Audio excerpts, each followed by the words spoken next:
And as that particle enters the surface ocean, the first thing that happens is all of this inorganic iron on the surface starts to kind of fractionate off of the surface into the water. And so you get this inorganic iron input right at the surface, but it's not soluble. So in the absence of organic ligands, these colloids will clump back together, form new particles, and they'll sink out of the ocean, which does no favors to the phytoplankton who can only really live where the light is, right, in the upper part of the water column.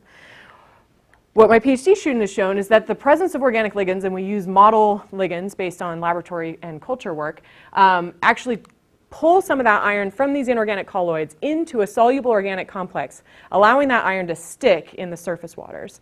And so this organic complexation is critical to converting iron coming from the particulate iron sources into a soluble phase that biology can then access. In the absence of organic ligands, we believe we lose most of that iron to precipitation and flocculation. Now, for copper, on the other hand, organic ligands typically decrease bioavailability. And this is because we still think of copper largely from this concept of the free ion model, only that copper 2+ is bioavailable. So as you add organic ligands, you drive the formation of copper L, and you lose some of copper prime, which includes free copper, and that reduces your bioavailable free copper. This is really important in high copper environments, so coastal waters, urban estuaries, things like that. And this is because phytoplankton can actually produce ligands to sequester that copper. So this is from Jim Moffat's work back in the early 90s, showing that as you increase the copper concentration in a media of a cyanobacteria, you get this production of organic ligands associated with that increasing copper. And as you add these ligands to the system, you actually convert this copper prime to copper L, and it reduces your free copper and brings the bugs back to this, happy, just right porridge situation. I want to point out that this is the model of how we think about copper, and my lab does a lot of work looking at copper toxicity in inshore waters and evaluating the role of ligands. But one of the really interesting things that's coming out of our open ocean work is that organically complex copper in the open ocean can actually be an important biological source of copper when the bugs need it. So this gets back to the fact that organic complexes are still bioavailable for copper. It's just there isn't as much demand for that copper in the open ocean as there is for, say, iron. So the research questions in my lab: what is the distribution of organic metal binding ligands in the oceans? We are still learning this. So I'll show you some of the first data that the first basin-wide data that we've done with this as part of the Geo Traces program. What are the sources, sinks, and cycling processes of these ligands? So how do these ligands cycle themselves? Because it turns out that these ligands are incredibly important. The cycling of ligands themselves is incredibly important, not just the influence that they have on metals. And then how do these ligands and their cycles influence the biogeochemical cycles of metals? This is kind of our baseline question. All right, so part of the funding in my lab comes from the Geo Traces Program. The Geo Traces Program is a global ocean survey of trace elements and isotopes. It's the first attempt that we're making at characterizing, for example, dissolved iron concentrations across the ocean basins. You might wonder why we've waited so long to do this. It is not because we didn't think it was important. We have long known that iron was an incredibly important element in the oceans, but this gets back to the rusty ships and the copper-based anti-fouling paint. It's really difficult to sample the water column for iron and not just sample the fact that your ship showed up there that day. So we need really specialized equipment, and that largely involves a lot of things like Kevlar and Teflon, which are relatively recent additions to our sampling tool set.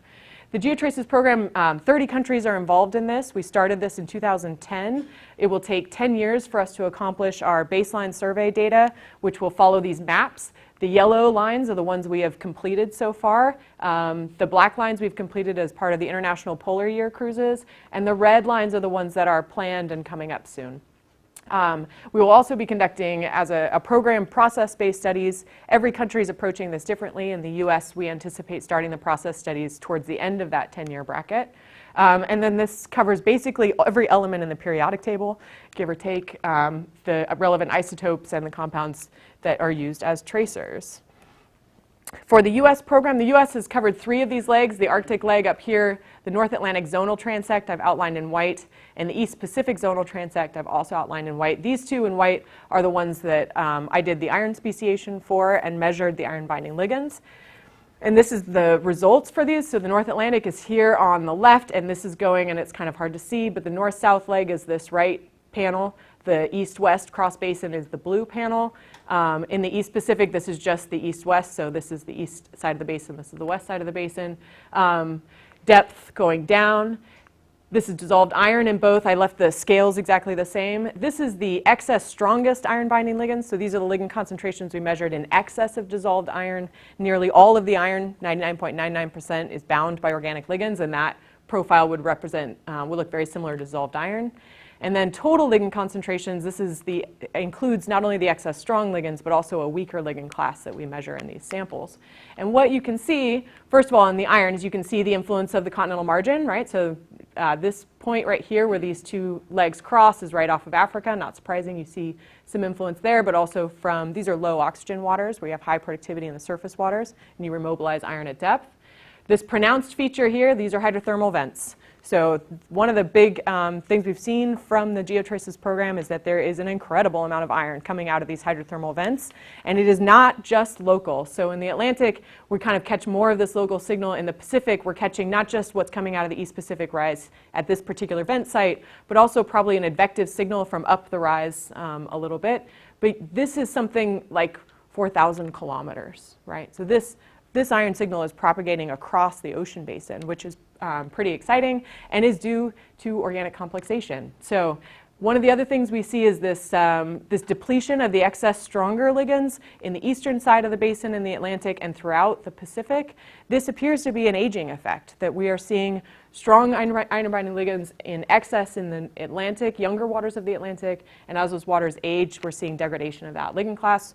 I don't know if that's true. I'm spending some time with various tracers and models to try to get at that. And then again, in the weaker ligand class, this is what seems to really be important for propagating that plume. You can see that that ligand class is especially depleted in the plume waters here. And so we have lots more questions to ask from this data set than we have answers. And these are still unpublished, but that's kind of what I'm working on right now, at least. All right, so sources, sinks, and cycling of ligands. Where do these ligands come from? So one of the other things we do in my lab is we like to grow up bugs, and now we not just grow them up, we also kill them. And we look at how ligand concentrations change over those cycles. And so as part of my postdoctoral work in Kathy Barbeau's lab at Scripps, we did incubation experiments with diatom communities in the Southern Ocean here on the left, in the California current here on the right. And I know there's a lot here, but what you can see is over the course of the incubation experiment in the control bottles, which is this blue line here, and in here in the open circles, we see this production of strong iron-binding ligands over time. As the phytoplankton, as the diatom communities start to grow, we see these big increases in strong iron-binding ligands. Now, this surprises us because we think of strong iron-binding ligands coming from primarily bacteria, who we know have the machinery to produce these kinds of very strong iron-binding ligands. We call them siderophores. So what we think might actually be happening, or what we've proposed, is that it's not the diatoms producing it, it's the bacteria that live on the surface of those diatoms, and that it's a mutualistic interaction between the diatom and phytoplankton in those environments. And we leave for the Southern Ocean next week to go and test that hypothesis. Another possible source of iron-binding ligands in the oceans could be viruses themselves. So Maya Breitbart here on the faculty and myself, we are co-supervising a student, Chelsea Bonet, and we just published a paper on what we call the Trojan horse hypothesis, which is based on non-marine systems. So in the E. coli system, in the terrestrial environment, we know that the phage, the viruses that infect those bacteria, have iron atoms in their tails. These viruses infect E. coli through the iron siderophore uptake systems of those bacteria, called TON-B-dependent receptors. So our hypothesis is that it's actually iron acting as a Trojan horse into this iron uptake system. Bacteria cannot select against these iron uptake systems because they absolutely need that iron to survive, and that leaves them vulnerable to infection. Once the phage infects the bacteria, it multiplies ridiculously and creates new phage progeny. And so we also are hypothesizing that that's where the iron in the tails comes from. As these viruses replicate themselves inside the cell, they use the intracellular components of those bacteria to get the iron that they need to build these tails, and then they go out and destroy the world. So if this is true, if this is true in the marine environment, this have pretty profound implications on our understanding of the iron biogeochemical cycle and the role of viruses. And so we're very excited about this. We've got a proposal going in, hopefully very soon, to get money to support these efforts. We'll see. So when you look at different types of ligands, this is from a review paper that I wrote in 2012, and then Chelsea's paper, we added viruses in here cheekily. And this is looking at kind of this size spectrum. It's important to consider, we look at size fractions with filters. That's how we define them. But the reality is that it's a continuum. And we know that there are, for example, inorganic species of iron. They're extremely low abundance. We think that, for example, the iron 3+ ion concentration in a liter of seawater is roughly Avogadro's number, right? 10 to the minus 23. So it's very, very low abundance, but it is there. Then we have these organic complexes, some of which we don't know. We think some are in viruses. We think some are in humic-type substances, degradation products from cells, and those would be weaker ligands, as well as the discrete siderophores that we know are out there. So lastly, how do these ligands and their cycles influence the biogeochemical cycle of metals?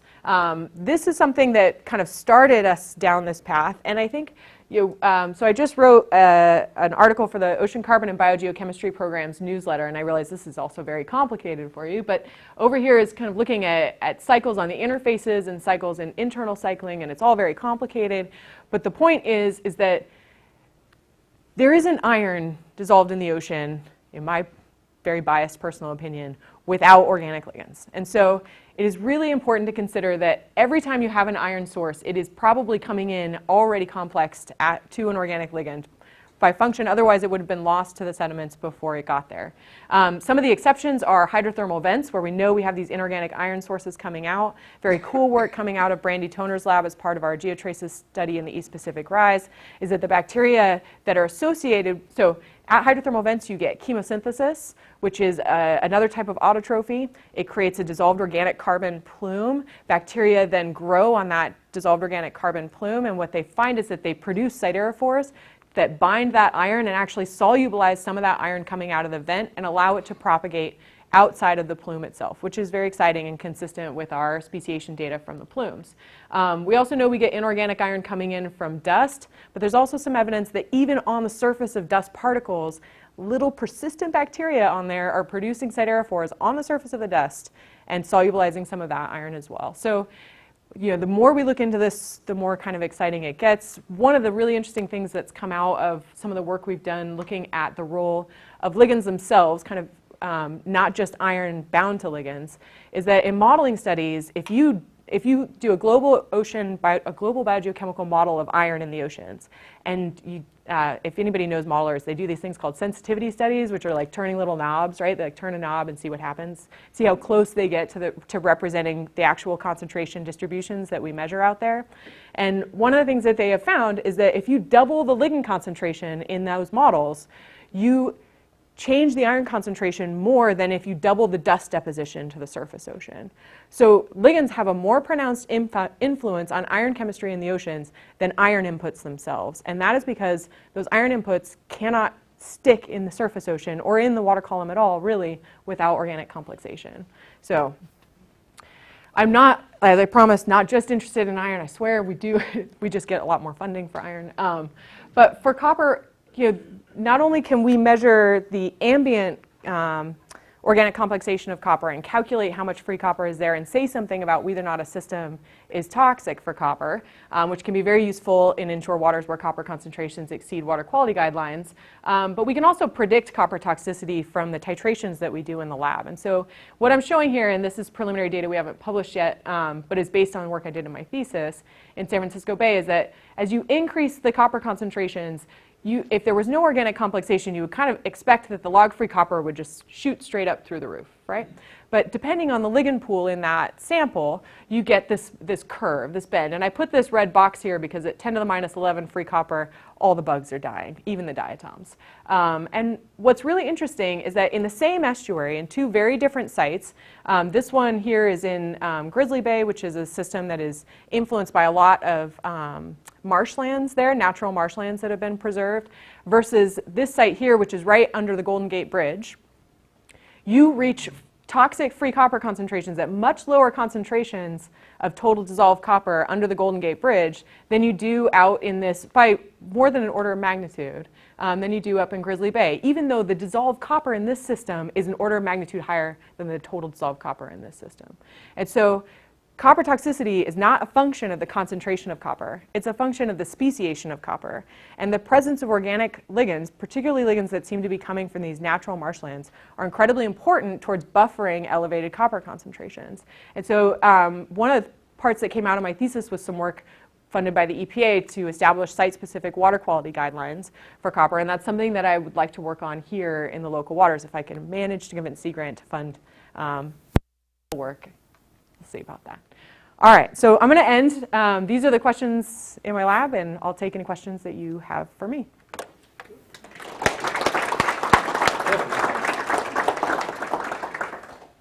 we have time for questions? I love it when I explain it that well and there's no question. Yes? The concepts are awesome. I just have a quick question about how many samples do you think you take across one of those transects? Yeah, so across the East Pacific transect, I had 1,180 samples. We had 37 depths per profile, 49 depths over the East Pacific rise.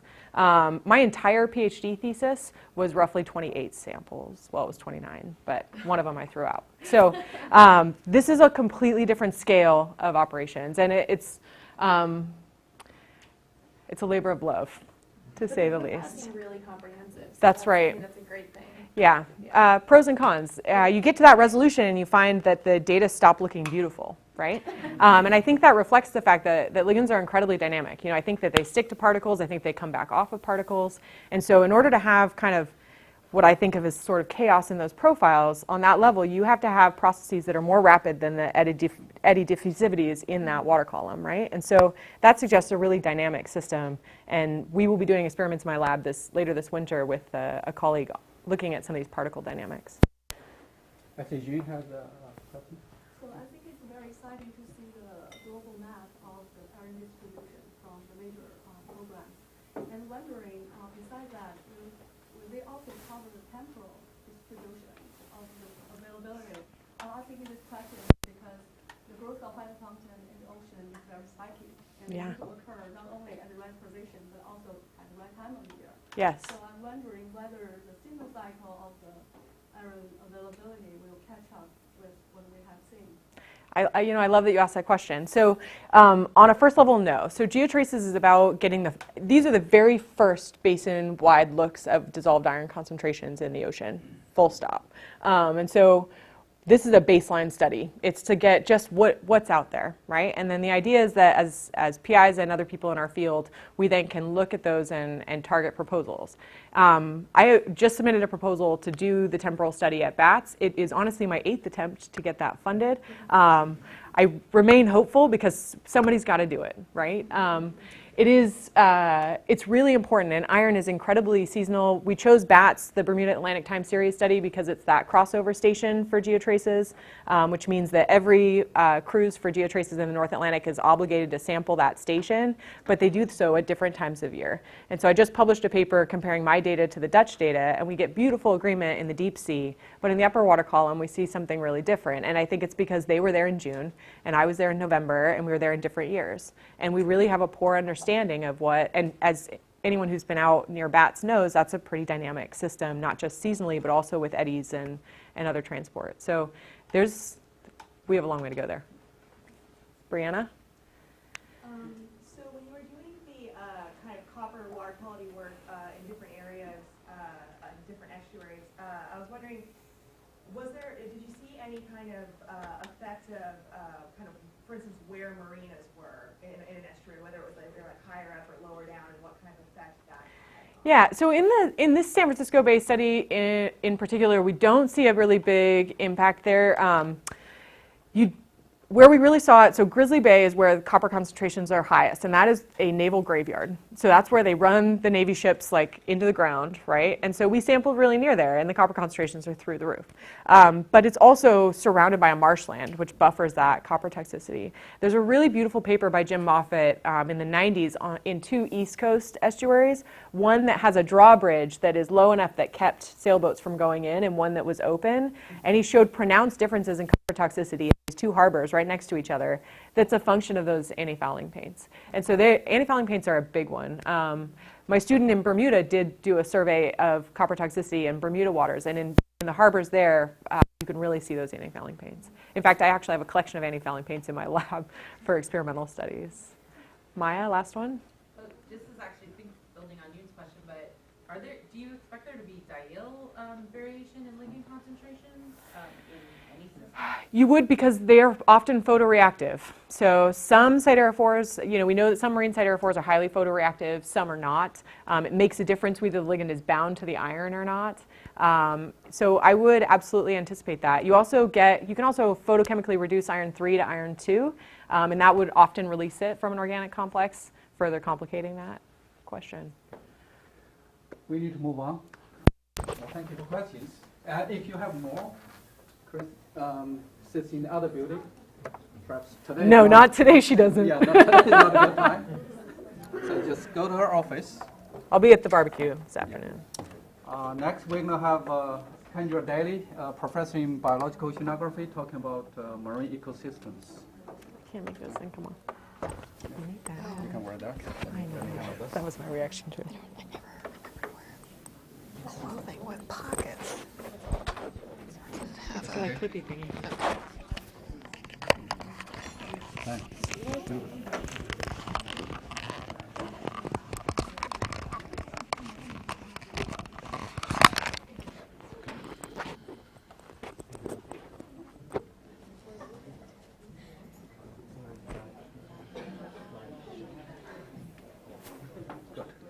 Okay. There you go.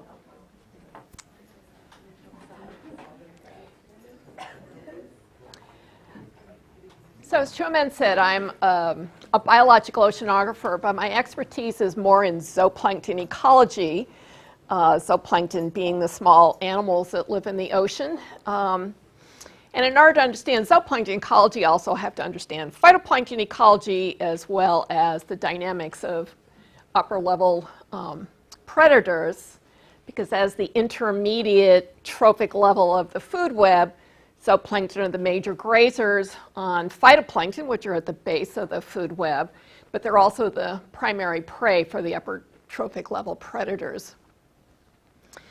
Today I'm going to give you two examples of some projects that I'm working on currently.